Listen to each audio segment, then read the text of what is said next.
Maganda ako, ah. Ano kayo?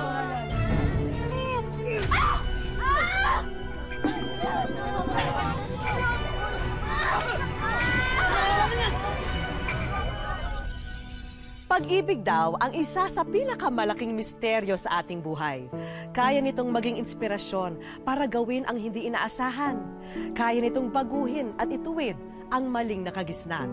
At dahil din sa pag-ibig, natututo tayong magpatawad kahit pa nasaktan tayo ng sukdulan. Magandang araw po mga kapuso. Ako po si Vicky Morales. Sama-sama po nating tuklasin ang misteryo at kapangyarihan ng pag-ibig dito sa Wish Ko Lang. Nagsimula ang lahat. May 3 taon na ang nakalilipas sa isang pamilya sa Negros Oriental.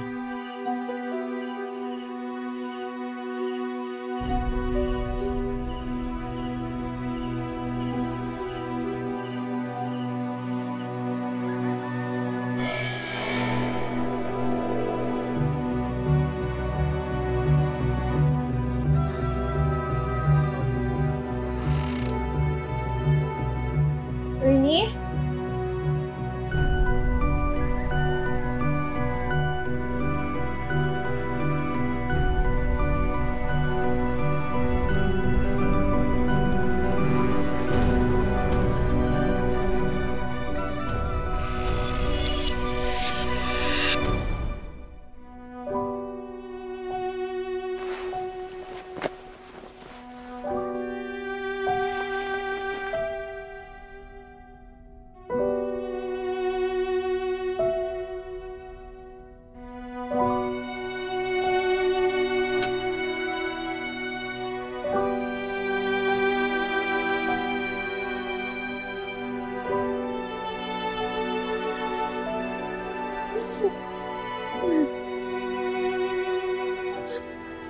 Beth, pasensya ka na.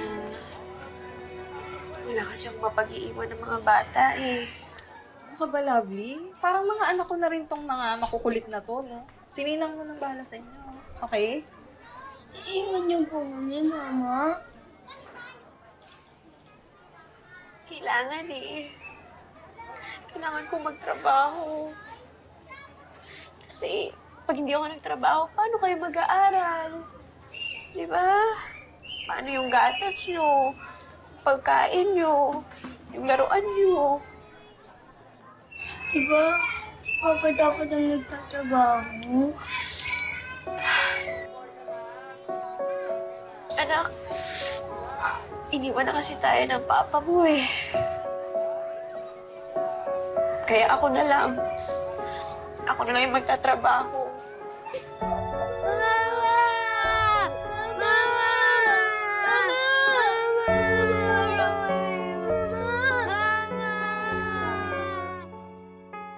Sumubok ng ilang trabaho si Lovely. Pumasok siyang katulong, pero kulang ang kinikita niya rito para buhayin ng maayos ang mga anak. Hanggang sa mapasok siya bilang serbidora. Yung pulutan, number 2.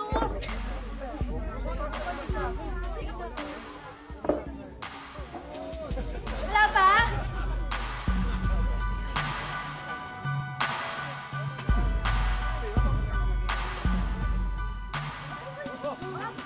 Labis, yung customer ko. Type ka daw. Tinatanong kung pwede kang i-take out. Ayoko. Ayoko ganyan. Bahala ka. Pag-isipan mo mabuti. Malaki ang kita sa take out. Hindi ko kayang gawin yun. Sige, sige na nga.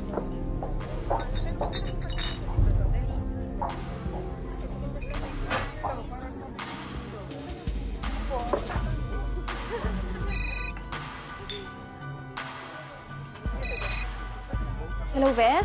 Hello, love. Ano kasi? Mataas yung lagnat ni Sheila. Teka, bakit? Paano nangyari yun? Ano nangyari? Hindi ko rin alam eh. Baka nahawa sa school.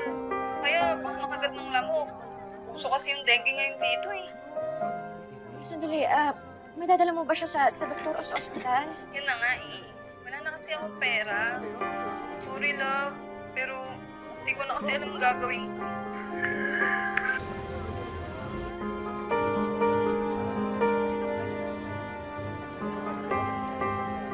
Hindi mo ito kasalanan, Beth. Sige, gagawa ako ng paraan. Dalhin mo siya sa ospital. Magpapadala ako agad ng pera. Oh, sige. Pasensya na ulit, Lovely. Salamat, ah.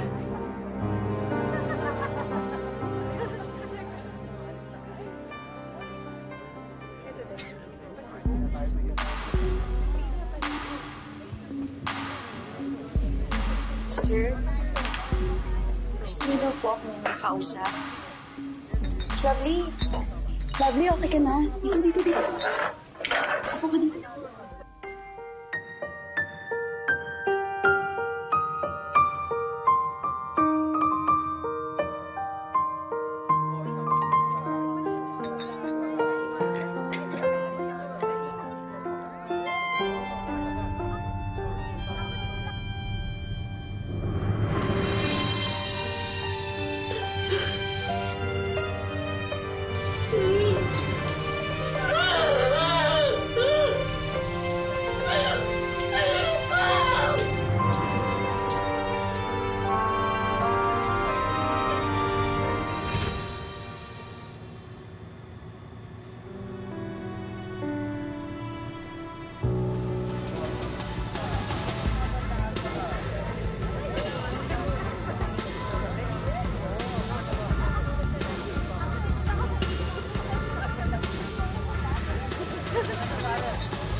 Lovely.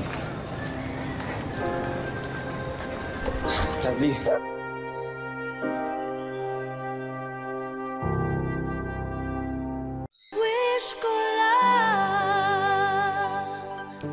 Labis daw nakagipitan ang dahilan kung bakit nagawa ni Lovely na pasukin ang buhay ng isang escort girl. Dahil dito, naibigay naman niya sa mga anak ang pangangailangan nila.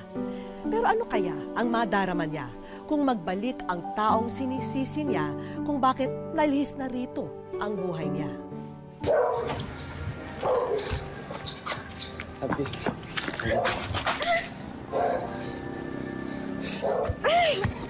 Lovely. Walang hiya ako! Walang hiya ako! Lovely. Sandali. Kausapin mo ako. Ano? Kausapin mo ako, nagbago na ako. Pangako, nagbago na ako, Lovely. Hindi ako naniniwala sa'yo. Sige.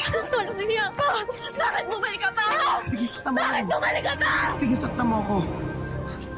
Kahit anong sakit tatanggapin ko, kahit anong parusa tatanggapin ko. Basta patawarin mo ako. Walang kahit anong pwedeng parusa ang pwedeng pambayad sa ginawa mo sa akin sa mga anak ko! Alam mo ba kung ano yung ginawa ko? Alam mo ba kung ano yung mga tiniis ko para nabuhayin yung mga anak ko? Dahil dyan sa kawalang-hiyaan mo! Malas ka na! Lovely. Lovely. Alam ko. Naging masama ako, Ama. Naging masama ako asawa. Pero ngayon nagbago na ako. Ganun lang yun. Pagkatapos ng lahat ng hirap ko, lahat ng hirap na pinigay mo sa anak ko, babalik ka na lang dito at sasabihin mo, patawarin kita.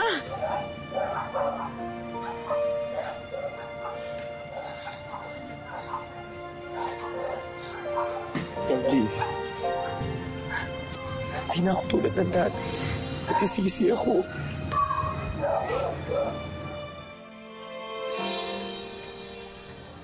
Pa, ilang pinggan pa ilalagay ko? Siyempre, 4.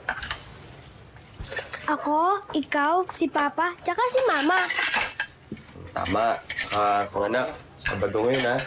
Sabay-sabay tayo mag-aalmusal pag uwi ni Mama. Oh, tapos na to. Jun, abot naman ng delata, oh. Taba gusto mo?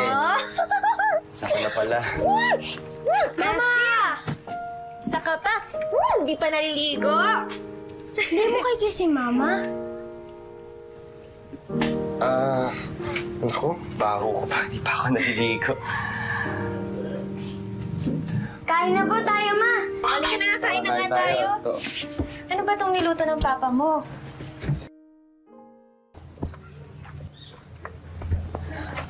Ayun pala, may playground, oh. Laro kayo, na? Ay nako, gusto mo maglaro Dito ng si mga Sheila yan. gusto yata ng cotton candy. Ay, meron dito, meron. Ay, Tab, ibili lang kami ni Sheila doon, ha? Ah, sige. Ako rin po, Pa. O, tara. Sige. Dali lang, ha? Sige. Ay.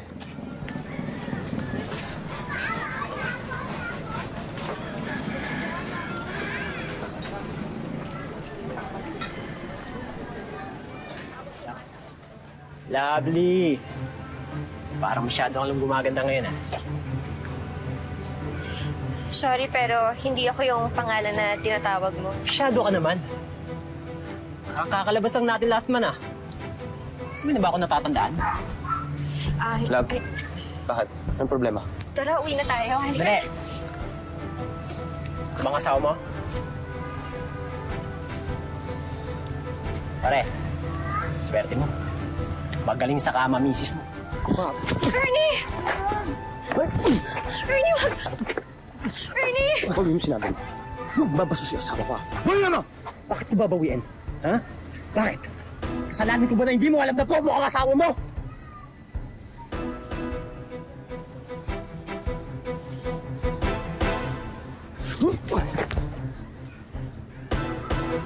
Uwi na tayo!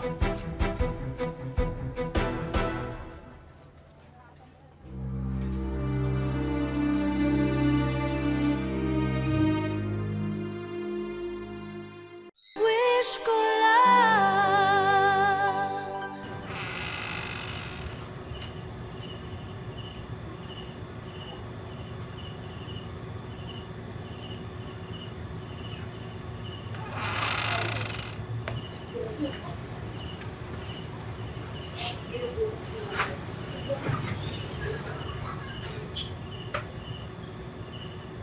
Natutulog na ang mga bata. Sasaktan mo ako. Murahin mo ako. Sumbatan mo ako kung gusto mo. Sabihin mo ng marumi akong babae.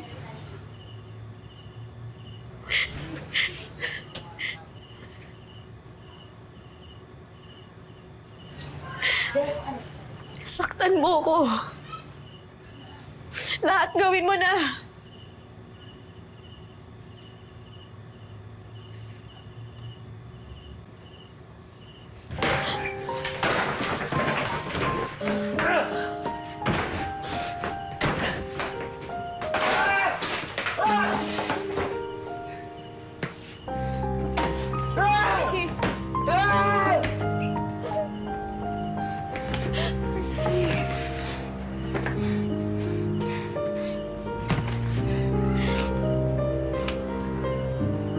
Ako may kasalanan. Ano ko to? Kasalanan ko to. Kung naging mabuti ako asawa, kung naging responsable ako ama, kung hindi ako nalulung sa droga, hindi sana hindi mo kailangan gawin yun sa akin.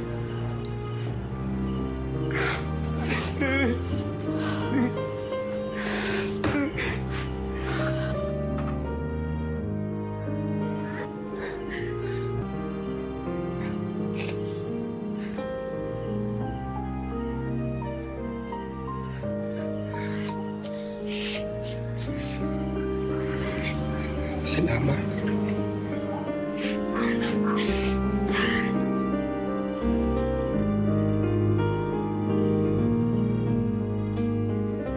Ano ba naman itong minamasahe ko? Ang lakas ng kiliti! Hindi ako eh. Isa pa to! Nangingiliti pa yung ang lakas-lakas din ng kiliti! Masahe? So, masahe na? Ako dito. Ano to? Sali naman ako dyan. Uy! Paano naman ako matututo magmasahe? Yan ang inaalisan ako ng mga customer ko. Kilitian ba kayo? Ano, si Papa naman, ha? Kilitiin natin? Yan, oh. Aba, love. Ano? Huwag ka namang masahe, ha? Pasalamat tayo kay Beth. Paano ba naman kasi sinama niya ako dun sa seminar ng massage therapist. Yun, natuto ako. Saka yun, isasama na rin daw ako sa mga home services. Oo, talaga. Di ba, okay? Okay yun, ha? Tsaka, love, ako naman, meron na akong trabaho. Magsisimula na ako sa susunod na Lunes, construction. Totoo? Kaso, sa Cebu eh. Sa Cebu yung location namin. Cebu? Bakit naman ang layo? Oo nga eh. Bali, buwan-buwan na yung uwi ko. Pero, okay lang ba sa'yo? Okay lang. Basta mag-iingat ka dun, ha? Oo. Saka tatawag ka lagi. Kaya mo, ngayon lang yan. Layo-layo naman nun. Ano, saan ang kilitin? Wala akong gilitin.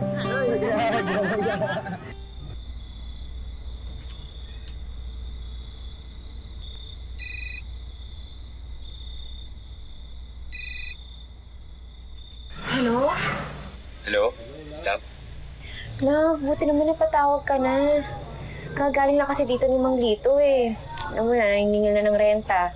Kapag hindi pa tayo nakabayad sa susunod na linggo, papalayasin niya tayo dito. Ha? Yun din nga yung dahilan kaya ako nakitawag dito eh. Nagka-problema tong ginagawa namin eh. Pinatigil kami ng barangay dito, walang trabaho. Kaya wala din kaming sasaburin. Lovely. Po? Sorry po, sir. Marami lang po kasi akong iniisip. Sabi ko naman sa'yo, tawagin mo lang akong Rafael eh. Sorry, Rafael. Oh, sir, tapos na po. Rafael. Hindi rin isang kaibigan. Pwede mo na siguro sabihin sa akin kung anong problema mo. Mukhang mabigat ang pinagdaraanan mo, napansin ko eh.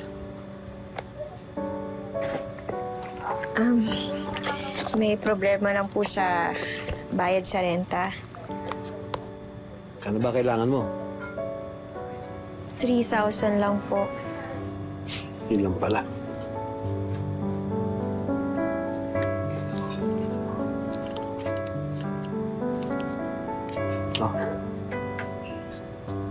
Oh, Uutangin niyo po ako? di ba magkaibigan tayo? Bayaran mo na pag nakaluwag ka. O pwede mo rin ibawas pag nagpamasahe ako sa'yo. Salamat po. Salamat po talaga.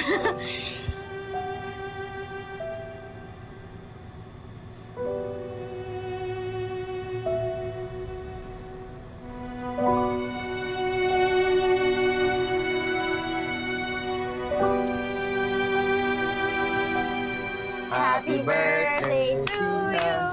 Happy birthday to you. Happy birthday, happy birthday. Happy birthday, Sheila! Blow your candles. Thank you po, Mama. Thank you, Papa. Ako, dapat kay mama mo lang ikaw mag-thank you sa lahat bumili niya para sa'yo. Uy, hindi galing sa amin lahat yan. Okay, kakain na tayo. Gusto mo, Junjun? Sandali lang kailangan ko lang sagutin to. Sige.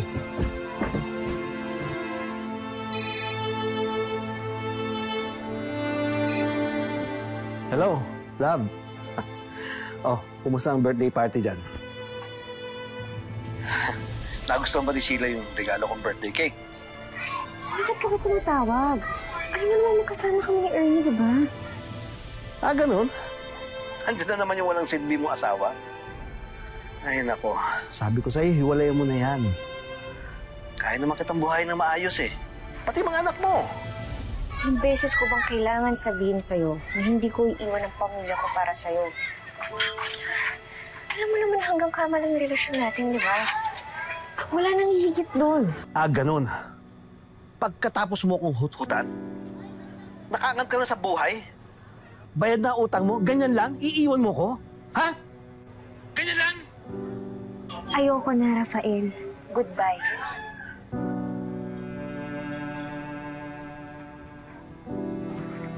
Ano, meron pa bang spaghetti?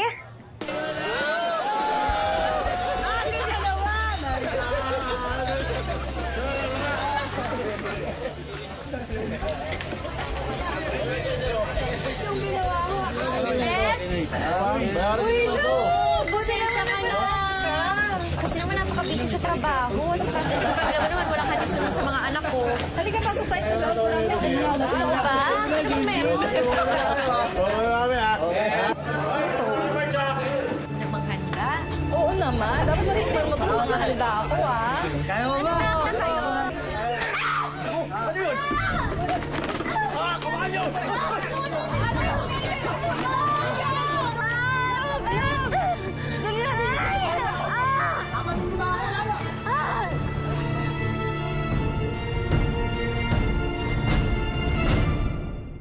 Wish ko lang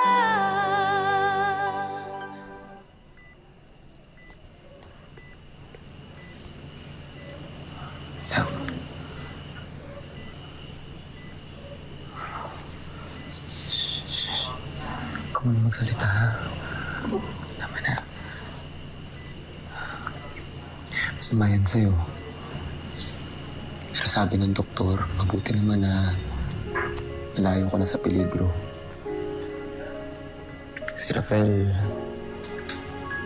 wala na siya. Nakakulong na.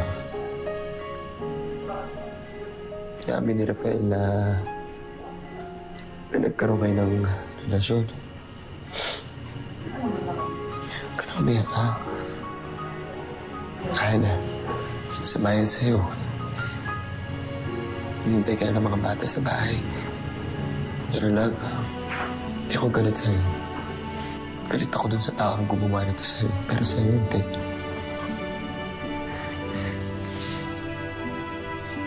Hindi ko kaya mawala ka sa buhay ko. Tana, mahal na mahal kita.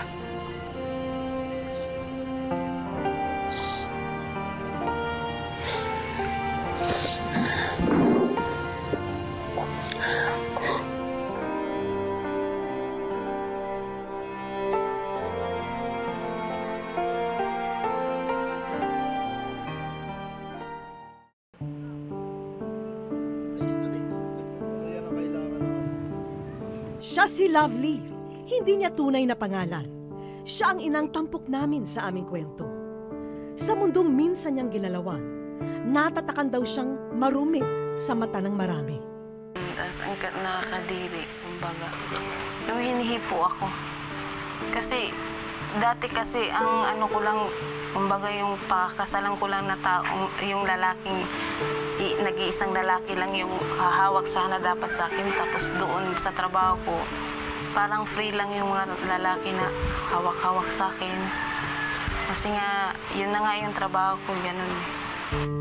Pero piniling sikmurain noon ni Lovely ang lahat. Wala na kasi siyang makapitan nang iwanan silang mag-iina ng asawa. Ang inspirasyon ko yung dalawang anak ko talaga. Siya kapit din sa Panginoon. Dahil kailangan nila ako eh. Yun na lang yung pinanghahawakan ko. Parang ang liit-liit ko. Kumbaga yung parang inaapakan na yung pagkatao ko para lang. Oh.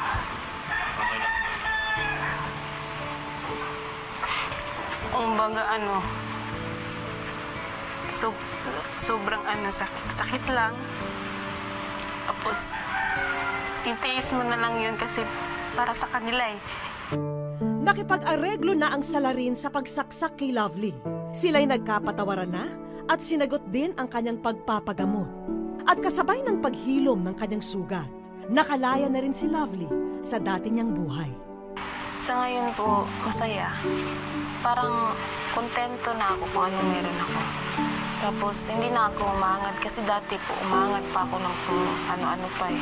Sa ngayon po parang nahanap ko na yung sarili ko. Naging maayos at mas matibay na rin ang samahan nila ng kanyang mister. Pero sa kasalukuyan, ang nilalabanan na lamang ni Lovely ay ang pangungulila. Nasa Cebu kasi ang kabiyak niya at namamasukan bilang isang delivery boy. Masaya kasi pag kumpleto kayo, tapos sabay kayo kumakain, sabay kayo matulog.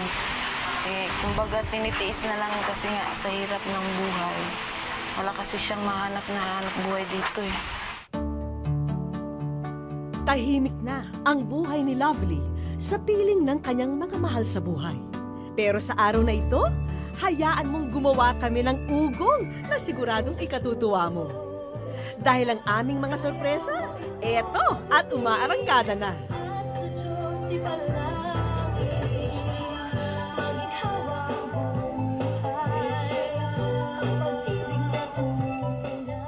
Literal na nagulantang si Lovely sa sasakyang papalapit sa kanila. Oh my God! Siya lang alam ko yun!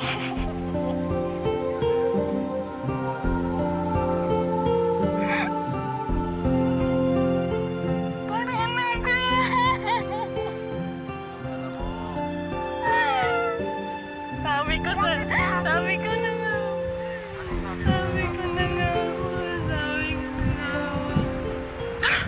At hulaan nyo kung sino ang taong bumaba sa sasakyan. Walang iba kundi ang pinakamamahal na asawa ni Lovely na si Ernie na pinauwi pa namin dito sa Dumaguete mula sa Cebu. Abot langit ang pasasalamat ni Lovely ngayong nasa piling na niya ang asawa. Siyempre, sobrang sakit. No, malayo. Titiis na lang kasi nga walang hanap buhay dito. Ako, kung tutuisin lang, ayaw ko malayo sa kanila kasi sa hirap talaga ng buhay. Nagtitiis ako kasi mahal na mahal ko yung mga anak ko, pati pamilya ko.